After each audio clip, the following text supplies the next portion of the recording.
충격적인 일이 벌어졌습니다. 우리나라가 아시아 최초 다인종 다문화 국가가 되었다고 하는데요. 국제 기준에 따르면 한 나라의 인구 중 외국인 비율이 5%를 넘으면 다문화 국가로 분류됩니다. 놀랍게도 우리 대한민국이 그 기준을 넘어섰다고 하는데요. 최근 통계에 따르면 한국에 3개월 이상 체류하는 외국인 수가 전년 대비 10.4%나 증가했다고 합니다. 이는 역대 최고 증가율로 기록되었습니다. 대체 우리나라의 무엇이 이들을 한국이라는 나라에 이토록 매료시키는 걸까요? 지금 여기 낯선 땅에서 외국인이라는 이유로 받았던 냉대와 편견, 자녀를 키우며 겪었던 수많은 어려움과 좌절 속에서도 포기하지 않고 진정한 한국인이 되기 위해 3년 동안 헌신한 한 여자가 있습니다. 이 여성에게는 대체 무슨 일이 생겼던 걸까요? 안녕하세요. 제 이름은 제니퍼 모건이고 미국 출신이며 금융회사에서 일하고 있어요. 저는 미국을 떠나게 될 거라고 생각해 본 적이 없었어요. 3개월 전까지만 해도 시카고에서 완벽한 삶을 살고 있었습니다. 금융회사에서 좋은 직장을 다니고 있었고 아름다운 아파트가 있었으며 가장 중요한 것은 사랑하는 남편 톰과 10살 된 아들 알렉스가 있었어요. 저희는 행복했습니다. 그러다 모든 것을 파괴한 전화가 왔어요. 모건 부인, 시카고 경찰의 데이비스 경관입니다. 레이크사이드몰에서 총격 사건이 있었는데 톰 씨가 사망하셨습니다. 제 다리는 더 이상 저를 지탱할 수 없었고 주방 바닥에 쓰러졌습니다. 차가운 타일이 제 뺨에 닿는 동안에도 떨어진 전화기에서는 경관의 목소리가 계속 들려왔어요. 톰은 알렉스의 생일 선물을 사러 갔었습니다. 그는 잘못된 시간에 잘못된 장소에 있었던 거예요. 우리가 함께 자주 가던 장소와 주말마다 가족과 함께 갔던 공원. 모든 곳이 저에게 아픈 기억을 떠올리게 했습니다. 톰이 너무 그리워 울면서 잠들고 그의 옷 냄새를 맡으며 그를 찾았죠. 엄마, 아빠는 언제 여행에서 돌아와요? 알렉스의 질문에 저는 가슴이 찢어지는 것만 같았습니다. 아이에게 어떻게 설명해야 할지, 어떻게 우리만의 삶을 이어가야 할지 막막했어요. 낮에는 강한 척하며 일했지만 점점 무너져가는 제 자신을 느꼈어요. 결국 우울증이 찾아왔고 회사에서도 집중을 못했습니다. 동료들은 친절했지만 그들의 동정어린 시선마저 저를 괴롭게 했어요. 힘내라는 말조차 모든 게 숨이 막혔습니다. 시간이 지나면 나아진다는 말은 거짓말이었어요. 오히려 더 심해졌습니다. 시카고의 모든 것이 저를 질식시키는 것 같았습니다. 그때 제 전화기가 울렸어요. 제 상사인 피터슨 씨예요. 제니퍼, 어떻게 지내고 있나요? 괜찮아요. 저는 거짓말을 했어요. 우리 서울 사무실에서 1년 동안 운영할 사람이 필요해요. 새로운 장소와 새로운 사람들이 당신과 알렉스에게 좋을 수도 있어요. 서울이요? 한국에 있는 서울 말인가요? 저는 놀라서 물었습니다. 네, 큰 승진이에요. 아파트와 알렉스의 학교. 모든 것이 다 제공될 거예요. 한국이라고요? 한국에 대해 내가 뭘 알고 있지? 김치와 케이팝 스타들? 그저 일본 근처에 있는 작은 나라 아닌가요? 그리고 북한과 문제가 있지 않나요? 잘 모르겠어요. 피터슨 씨, 너무 멀잖아요. 때로는 새로운 시작이 우리에게 필요한 것이랍니다. 전화를 끊고 나서 저는 우리 아파트를 둘러보았어요. 톰의 재킷이 아직도 문 옆에 걸려 있습니다. 그의 커피 머그잔은 씻지 않은 채로 싱크대에 있어요. 그의 침대 한쪽은 매일 밤 비어 있습니다. 제 친구 리사가 그날 저녁에 왔어요. 제가 그녀에게 일자리 제안에 대해 말했을 때 그녀는 와인을 마시다가 거의 질식할 뻔했습니다. 한국? 미쳤어? 지구 반대편이잖아. 거기는 전쟁 위험이 있는 나라 아냐? 그건 사실이 아닌 것 같은데 저는 말했지만 솔직히 확신이 없었어요. 언어는? 문화는? 너희는 완전 외부인일 거야. 물론 그녀의 말이 맞아요. 하지만 어쩌면 외부인이 되는 것이 제가 정확히 필요로 하는 것일지도 모릅니다. 시카고에서 저는 불쌍한 제니퍼. 그냥 과부예요. 모든 사람들이 저를 동정의 눈으로 바라보고 있습니다. 모두가 도와주고 싶어 하지만 아무도 톰을 다시 데려올 수는 없어요. 그날 밤, 리사가 떠난 후 저는 알렉스의 방으로 갔습니다. 그는 이미 침대에 누워 톰이 몇 년 전에 사준 곰인형을 꼭 안고 있었어요. 알렉스, 모험을 떠나는 것에 대해 어떻게 생각해? 한동안 아주 다른 곳으로 가는 거야. 그의 눈이 커졌습니다. 어디요? 한국이야. 아시아에 있어. 진짜요? 저 거기서 학교 다닐 수 있어요? 친구들도 사귈 수 있을까요? 저는 고개를 끄덕였어요. 1년 정도 갈 거야. 아빠는요? 제 목소리가 막혔습니다. 아빠는 돌아오지 않을 거고 어쩌면 우리에게는 기분이 나아지도록 도와줄 완전히 새로운 곳이 필요할지도 몰라. 알렉스는 잠시 조용했어요. 그러다가 그가 말했습니다. 태권도를 배울 수 있을까요? 학교에 다니는 타일러가 태권도를 해요. 그는 한국에서 온 거라고 말했어요. 물론 배울 수 있을 거야. 결국 2주 후 우리는 새 삶에 필요할 거라고 생각되는 모든 것을 4개의 여행 가방에 챙겼어요. 톰의 부모님이 작별 인사를 하러 오셨는데 울음으로 눈이 빨개져 있었어요. 우리 비행기가 시카고에서 이륙하면서 저는 톰을 만났고 결혼했으며 알렉스가 태어난 도시를 내려다보았습니다. 한국에서 우리를 기다리고 있는 것이 무엇인지 전혀 모르지만 한 가지는 확실해요. 그곳에는 모든 장소에 톰의 기억이 있지 않을 거예요. 우리가 옳은 일을 하고 있는 걸까요? 비행기는 동쪽으로 날아가며 우리를 아무것도 모르는 나라로 데려가고 있어요. 저는 눈을 감고 잠을 자려고 노력했지만 불안한 마음에 잠을 계속 설쳤습니다. 비행기가 쿵 하고 착륙하면서 저는 불안한 잠에서 깨어났어요. 인천공항의 크고 깨끗한 현대적인 모습에 놀라하며 우리는 도착 구역으로 걸어갔습니다. 저는 불안하게 주변을 살폈습니다. 회사에서는 누군가를 보내서 우리를 데리러 오겠다고 약속했었어요. 제니퍼 모건님? 제 이름이 적힌 팻말을 든 젊은 한국 여성이 우리에게 다가왔어요. 저는 서울 금융의 김유나입니다. 한국에 오신 것을 환영해요. 유나는 완벽한 영어를 구사했고 밝고 환영하는 미소를 지니고 있었습니다. 유나와 함께 서울에 가까워지자 경치가 극적으로 바뀌었어요. 끝없는 유리와 강철 타워들이 하늘을 향해 뻗어 있었습니다. 서울에는 1000만 명 이상의 사람들이 살고 있어요. 유나가 설명했습니다. 세계에서 가장 큰 도시 중 하나죠. 우리의 새 아파트는 강남이라는 지역에 있었는데 그것은 저를 미소 짓게 했습니다. 그 노래처럼요? 저는 유나에게 물었어요. 그녀는 웃었습니다. 네, 정확해요. 강남은 그 노래 덕분에 지금 아주 유명한 지역이에요. 서울에서 가장 비싼 지역 중 하나죠. 우리 아파트 건물은 높고 현대적이었어요. 여기가 우리가 살 곳인가요? 15층에 있는 우리의 새 집에 들어섰을 때 알렉스가 눈을 크게 뜨고 물었어요. 아파트는 시카고의 우리 집보다는 작았지만 믿을 수 없을 정도로 현대적이었습니다. 창문에서는 서울 스카이라인의 멋진 전망이 펼쳐졌어요. 가구는 단순하지만 우아했고 깨끗한 성과 중립적인 색상이었습니다. 회사에서 지금 필요한 모든 것을 제공했어요. 유나가 설명했어요. 유나가 떠난 후 알렉스는 아파트를 뛰어다니며 따뜻한 온돌바닥과 온열스트와 버튼이 있는 화장실, 자동으로 얼음을 만드는 냉장고, 버튼을 누르면 닫히는 자동 블라인드를 발견했습니다. 이곳은 정말 멋져요. 그가 소리쳤어요. 저는 그의 흥분에 미소 지었지만 밤이 되고 여행으로 지친 알렉스가 잠자리에 들자 공포의 물결이 저를 덮쳤습니다. 밖의 경치는 완전히 낯설었어요.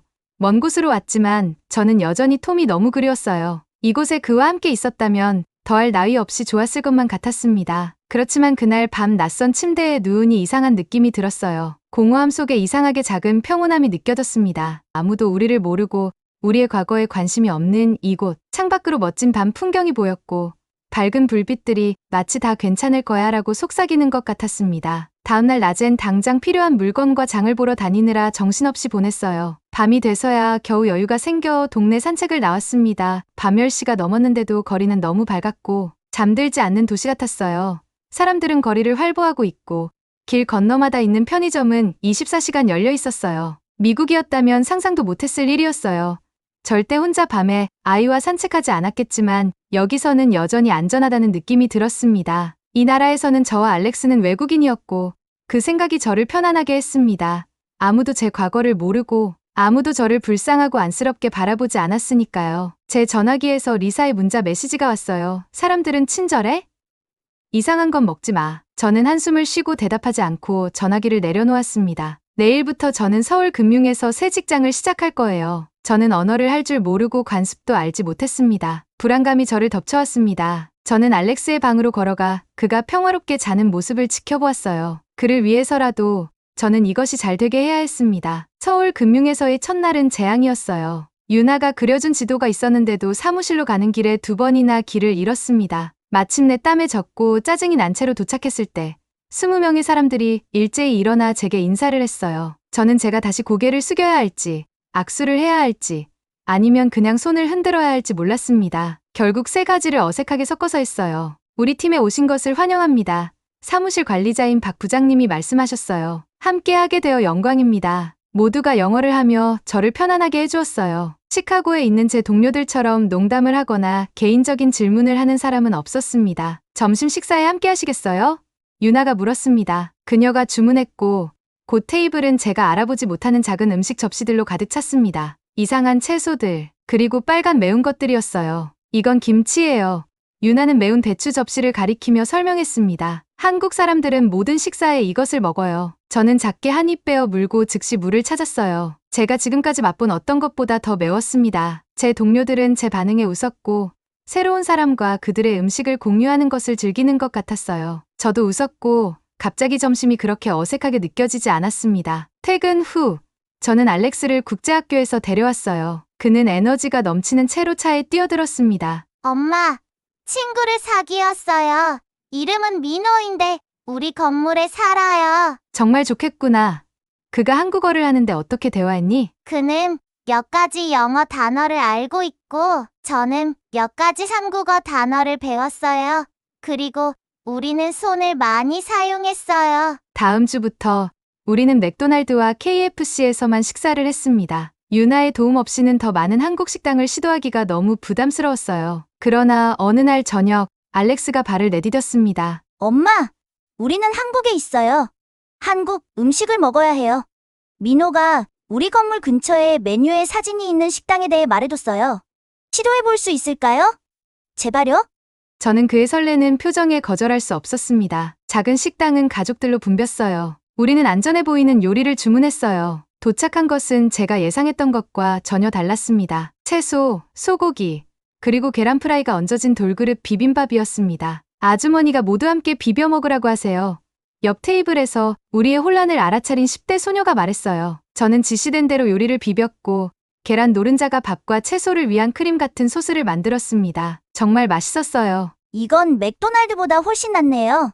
알렉스가 밥을 가득 문 채로 말했습니다. 우리는 조금씩 잘 적응해가며 한 달이 지났습니다. 매일 조금씩 더 쉬워졌습니다. 저는 안녕하세요와 감사합니다와 같은 기본적인 표현들을 말하는 법을 배웠어요. 지하철 사용법도 알아냈는데 실제로 시카고의 지하철보다 더 깨끗하고 효율적이었습니다. 알렉스는 제 휴대폰에서 음식 배달 앱을 사용하는 방법을 가르쳐 주었고 이제 우리는 한국 음식을 우리 아파트로 바로 주문할 수 있었어요. 어느 월요일 아침 유나가 분홍색 봉투를 들고 제 책상에 들렀습니다. 제니퍼 씨, 우리 가족이 이번 일요일에 당신과 알렉스를 저녁 식사에 초대하고 싶어 해요. 그녀가 초대장을 건네며 말했어요. 저희 아버지 생신이라 전통적인 축하 모임을 가질 거예요. 저는 망설였습니다. 아직 한국의 사회적 관습에 대해 자신이 없었고 창피를 당하고 싶지 않았어요. 하지만 알렉스는 진짜 한국 가정집 내부를 보고 싶어 했습니다. 가고 싶어요. 무엇을 가져가야 할까요? 그냥 오시기만 하면 돼요. 유나는 미소와 함께 대답했습니다. 일요일이 되자 알렉스는 우리가 유나의 가족 집으로 지하철을 타고 가는 동안 흥분으로 가득 찼어요. 유나는 아름다운 색깔의 드레스를 입고 문에서 우리를 맞이했어요. 이건 한복이에요. 우리의 전통 의상이죠. 그녀가 설명했습니다. 특별한 날에 입어요. 집 안에서 우리는 유나의 부모님, 조부모님, 2명의 형제, 그리고 여러 사촌들을 만났어요. 모두가 우리를 따뜻하게 맞이했는데 일부는 영어로, 다른 이들은 미소와 인사로 환영했습니다. 집은 아늑했고 맛있는 냄새로 가득 찼어요. 거실에는 바닥에 낮은 테이블이 차려져 있었고 셀 수 없이 많은 음식들이 놓여 있었습니다. 앉으세요. 유나의 어머니가 테이블 주변의 방석을 가리키며 말씀하셨어요. 저는 주위에 깊게 관찰하고 다른 사람들이 하는 것을 따라했습니다. 신발을 벗고 방석에 다리를 꼬고 앉고 가장 연장자가 먼저 식사를 시작할 때까지 기다렸어요. 유나는 우리가 먹는 동안 각 요리에 대해 설명해 주었습니다. 불고기, 잡채, 그리고 수많은 반찬들이 있었어요. 알렉스는 매운 김치까지 모든 것을 시도해보는 모습으로 저를 놀라게 했습니다. 저녁 식사 후 유나의 아버지는 나무 막대기가 있는 게임을 가져왔어요. 이건 윷놀이예요. 명절에 하는 전통 게임이죠. 그는 알렉스에게 설명했습니다. 언어 장벽에도 불구하고 그들은 게임과 많은 웃음을 통해 소통했습니다. 부엌에서 저는 유나의 어머니에게 설거지를 도와드리겠다고 말씀드렸어요. 미국에서는 대가족과 많은 시간을 보내지 않아요. 저는 우리가 일하는 동안 유나에게 말했습니다. 가족은 한국 문화에서 매우 중요해요. 유나가 설명했어요. 밤이 끝날 무렵 유나의 가족은 우리를 지하철역까지 데려다 주겠다고 고집했어요. 그녀의 어머니는 남은 음식이 담긴 용기를 제 손에 쥐어주셨습니다. 내일 점심으로 드세요. 그녀가 서툰 영어로 말씀하셨어요. 지하철이 우리를 집으로 태워가는 동안 알렉스는 게임, 음식, 그리고 그에게 한국어 단어를 가르쳐준 유나의 사촌들에 대해 이야기하는 것을 멈출 수 없었습니다. 그들이 다음 주말에 축구하러 다시 오라고 했어요.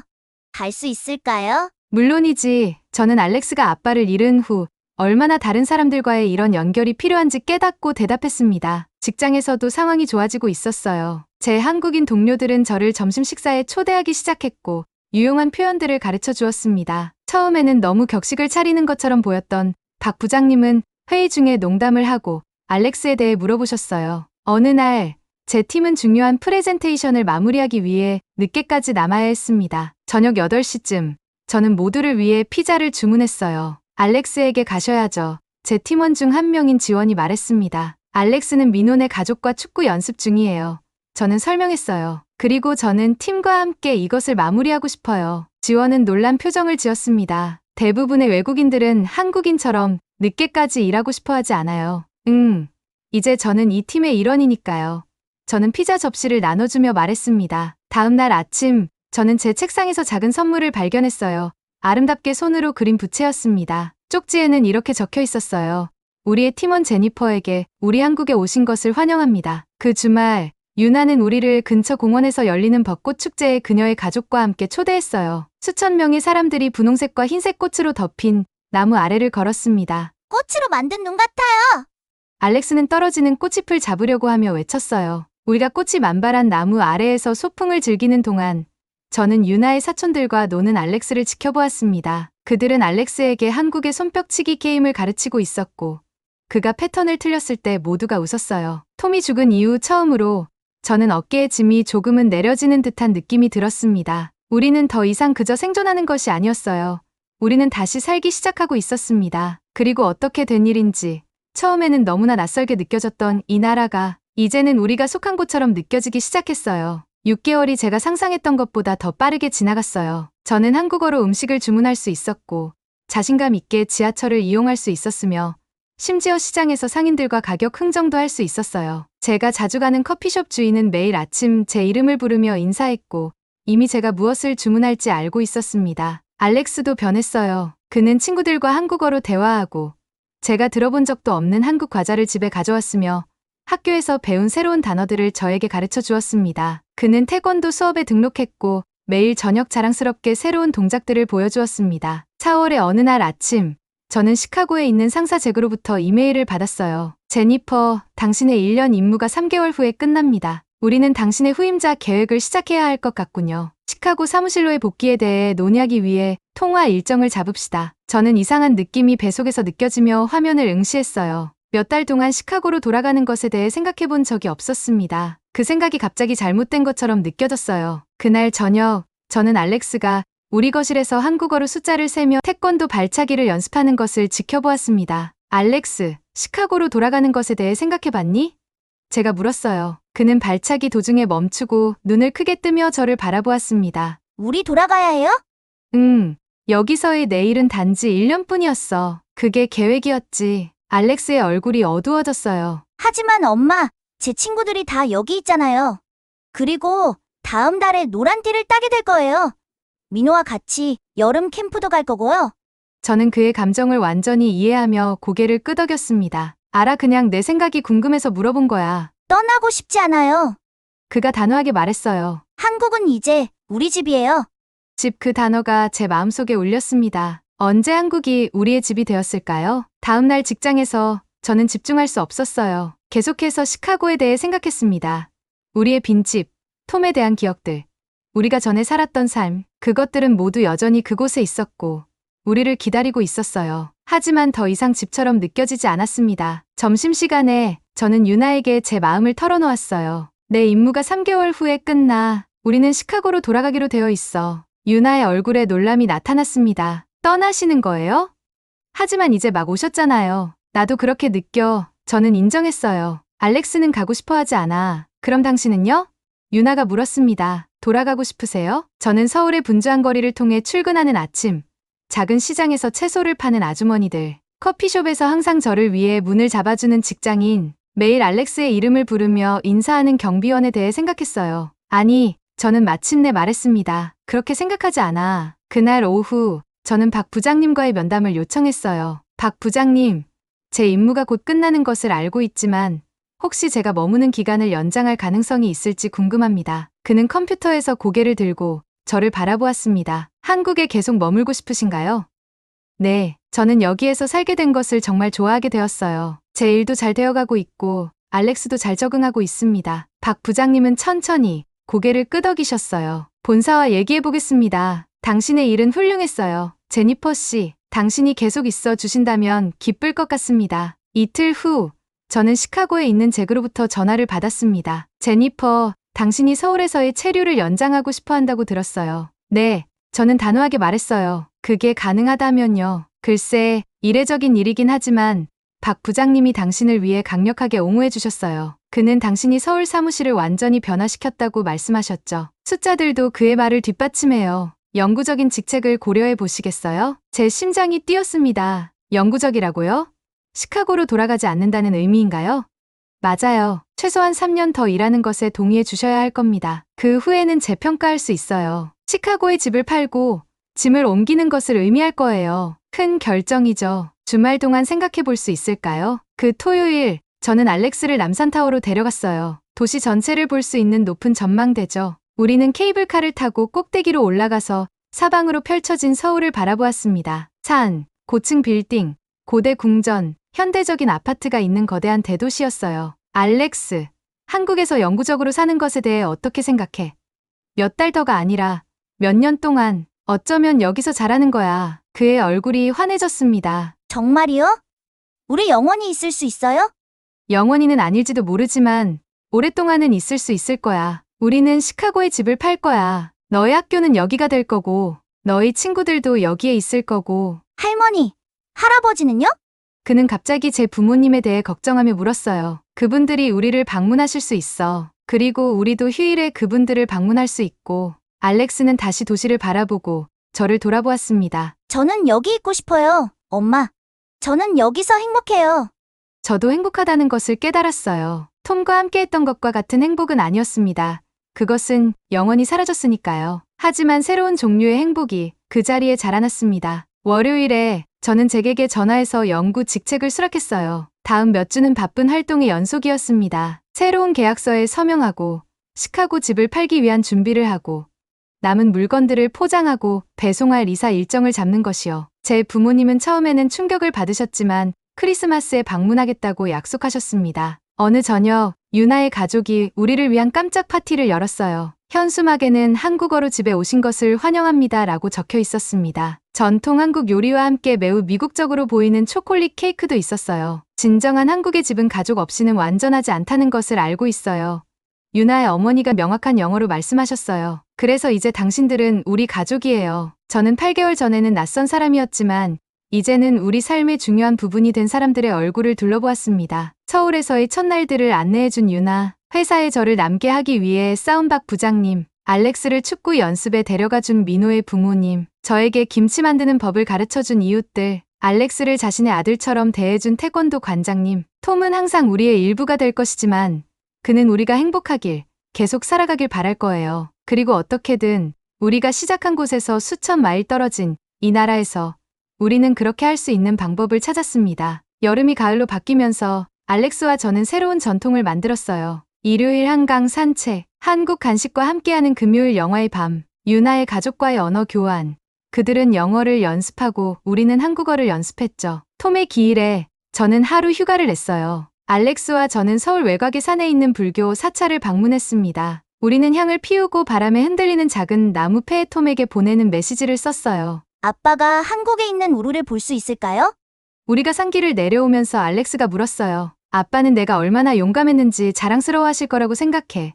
저는 말했습니다. 그리고 내가 여기서 어떻게 새로운 삶을 만들었는지도. 그날 밤, 저는 우리 아파트 발코니에 서서 서울의 불빛을 바라보았어요. 1년 전, 이 풍경은 낯설고 위압적으로 보였습니다. 이제 그것은 우리 삶의 배경이 되어 친숙하고 위로가 되었어요. 저는 더 이상 관광객이나 임시 방문자처럼 느껴지지 않았습니다. 저는 어느 지하철 출구에 최고의 길거리 음식이 있는지 알았어요. 북한산에 저만의 좋아하는 등산로가 있었습니다. 추석에 우리를 초대해주는 친구들이 있었어요. 제 일을 존중해주는 동료들이 있었습니다. 하지만 저는 때때로 여전히 언어의 어려움을 겪었습니다. 가끔 저를 좌절시키는 문화적 차이도 있었어요. 저는 특정 미국 음식과 어디서나 영어로 말할 수 있는 편안함이 그리웠습니다. 그러나 우리에게 필요한 것은 완벽함이 아니었어요. 우리는 치유하고 성장하고 다시 시작할 수 있는 장소가 필요했습니다. 한국은 우리에게 그 선물을 주었어요. 우리는 집에 있어. 톰, 저는 밤하늘에 속삭였습니다. 우리가 계획했던 집은 아니지만 너무 좋은 집이야. 서울에 정착한 지 2년이 지난 어느 봄날 아침, 저는 책상 위에 펼쳐진 한국어 교재를 바라보며 깊은 숨을 들이마셨습니다. 창문 너머로는 벚꽃이 흩날리고 있었고 제 손가락은 교재 페이지를 넘기며 공부한 부분에 형광펜으로 표시를 했습니다. 엄마, 또 공부해요? 알렉스가 방에 들어오며 물었습니다. 이제 12살이 된 그는 한국어를 거의 원어민처럼 구사했습니다. 응, 내일이 시험이니까. 저는 미소를 지었습니다. 토픽 중급 시험이 생각보다 어려울 것 같아. 엄마가 합격할 거예요. 엄마는 모든 걸 잘 해내잖아요. 알렉스가 자신감 있게 말했습니다. 저는 3개월 전 직장에서 승진 제안을 받았을 때 결심했습니다. 한국금융사의 대외협력부서 책임자로 일하려면 한국어 능력이 필수였습니다. 평소 업무와 일상생활에서 기본적인 한국어를 구사할 수 있었지만 공식적인 자격증이 필요했습니다. 매일 밤 알렉스가 잠든 후 저는 2시간씩 한국어를 공부했습니다. 유나가 주말마다 제 한국어 선생님이 되어주었고 박 부장님은 회사에서 한국어로 보고서를 작성하는 연습을 도와주셨습니다. 민호의 어머니는 한국 속담과 관용구를 가르쳐 주셨고 알렉스도 자신이 학교에서 배운 표현들을 저에게 알려주었습니다. 시험 전날 밤 유나의 가족이 응원 선물을 들고 찾아왔습니다. 유나의 어머니는 행운을 가져다 준다는 떡과 수정과를 가져오셨고 유나는 예쁜 펜과 노트를 선물했습니다. 제니퍼, 당신은 할 수 있어요. 유나의 어머니가 말씀하셨습니다. 우리 모두 응원하고 있어요. 다음 날 아침, 저는 시험장으로 향했습니다. 제 심장은 빠르게 뛰었고 손바닥은 땀으로 젖었습니다. 시험장에 들어서자 다양한 국적의 사람들이 모여 있었습니다. 모두 저처럼 한국어를 배우고 있는 외국인들이었습니다. 저는 할 수 있어요. 저는 톰이 항상 저에게 말했던 문장을 마음속으로 되뇌었습니다. 한 달 후, 알렉스가 학교에서 돌아왔을 때 그는 제가 거실에서 유나와 함께 무언가를 보고 있는 것을 발견했습니다. 제 눈에는 눈물이 고여 있었습니다. 엄마, 무슨 일이에요? 알렉스가 걱정스럽게 물었습니다. 저는 그를 향해 고개를 들었고 제 얼굴에는 환한 미소가 번졌습니다. 합격했어, 알렉스. 내가 합격했어. 제 손에는 토픽 중급 합격 증서가 들려 있었습니다. 점수는 제가 예상했던 것보다 훨씬 높았습니다. 알렉스는 소리 지르며 저에게 달려와 껴안았습니다. 유나도 함께 축하하며 기뻐했습니다. 축하해요, 제니퍼. 너무 자랑스러워요. 이제 한국어 자격증도 있으니 완전한 한국 사람이네요. 유나가 말했습니다. 그날 저녁 회사에서는 작은 축하 파티가 열렸습니다. 박 부장님은 제 성취를 높이 평가하며 승진 소식을 공식적으로 알리셨습니다. 제니퍼 씨는 우리에게 도전과 성장의 의미를 보여주었습니다. 박 부장님이 말씀하셨습니다. 언어의 장벽을 넘어 이제 그녀는 우리 팀의 중요한 일원입니다. 파티가 끝나고 집으로 돌아온 저는 알렉스와 함께 발코니에 나왔습니다. 서울의 밤은 반짝이는 빛으로 가득했고 한강은 달빛 아래 은빛으로 빛났습니다. 엄마는 정말 대단해요. 아빠도 엄마가 자랑스러우실 거예요. 알렉스가 말했습니다. 저는 목이 메었습니다. 톰의 사진이 들은 액자를 꺼내 손으로 쓰다듬었습니다. 알렉스, 때로는 우리 인생에서 예상치 못한 변화가 찾아오지만 그 변화가 우리를 새로운 길로 인도할 수 있다는 걸 배웠어. 제가 말했습니다. 우리가 한국에 오기로 결정했을 때 나는 너무 두려웠어. 하지만 지금은 저는 서울의 스카이라인을 바라보았습니다. 이제 이곳이 우리의 집이야. 그리고 이제 나는 집이란 단어의 진정한 의미를 알게 되었어. 그날 밤 저는 일기장을 꺼내 처음으로 한국어로 일기를 썼습니다. 오늘 나는 토픽 시험에 합격했다. 하지만 그것보다 더 중요한 것은 내가 새로운 시작을 받아들이고 새로운 삶을 만들어낼 용기를 찾았다는 것이다. 톰, 당신은 영원히 내 마음속에 있을 거야. 하지만 이제 나는 알렉스와 함께 우리의 새로운 이야기를 써나가고 있어. 한국에서의 우리 이야기는 이제 막 시작되었을 뿐이다. 창밖으로 벚꽃이 바람에 흩날렸고 그 꽃잎들은 마치 축하의 꽃가루처럼 서울의 하늘을 수놓았습니다. 저는 미소를 지으며 창문을 닫았습니다. 한국은 저에게 새로운 시작을 선물했고 이 나라의 따뜻한 정과 배려의 문화는 제 상처를 치유해 주었습니다. 오래된 전통과 첨단 기술이 조화롭게 공존하는 이 아름다운 나라에서 저와 알렉스는 예상치 못했던 평화와 행복을 찾았습니다. 한국은 이제 단순히 지도 위의 장소가 아닌 제 영혼이 쉬어갈 수 있는 진정한 보금자리가 되었습니다. 사계절이 뚜렷한 한국의 아름다움은 제 마음을 계절마다 새롭게 물들였고 눈 덮인 북한산에서 한강의 여름 축제까지 매 순간이 저에게 삶의 경이로움을 일깨워 주었습니다. 바쁜 일상 속에서도 서로를 배려하는 한국인들의 따스한 마음은 낯선 땅에서 제가 외롭지 않게 해주었고 이웃들의 작은 친절은 제 삶에 큰 위로가 되었습니다. 그리고 수천 년의 역사가 숨쉬는 이 땅에서 저는 비로소 과거의 아픔을 넘어 미래를 향해 나아가는 법을 배웠습니다. 내일은 새로운 하루, 새로운 도전의 날이 될 것입니다. 그리고 저는 이제 준비가 되어 있습니다. 오늘의 사연은 여기까지입니다. 끝까지 시청해주셔서 감사합니다. 1초 만에 클릭할 수 있는 구독과 좋아요는 저에게 너무 큰 힘이 됩니다. 감사합니다.